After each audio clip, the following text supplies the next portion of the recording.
南摩。第三是多劫羌佛说。释法折言26。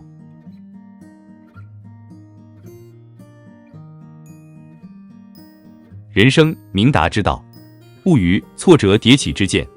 凡事知解者，必于亲身所历之验也。无实之闻，闻而无实，故身之所历，亲见本来，得以明达之理。在人生的道路上，我们怎样才能明白一件事物的真理，或体悟自我境界的真谛呢？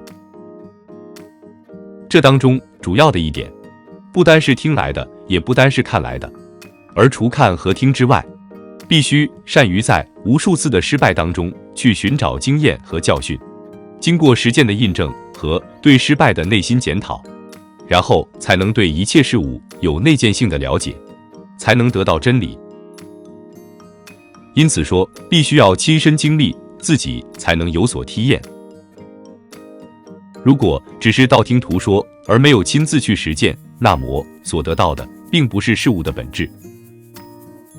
所以，只有我们亲身经历、亲眼所见、亲自实践，所得来的经验，才是明达之道理，才是真理。感谢您的收看，欢迎订阅、按赞、留言及分享我们的频道哦。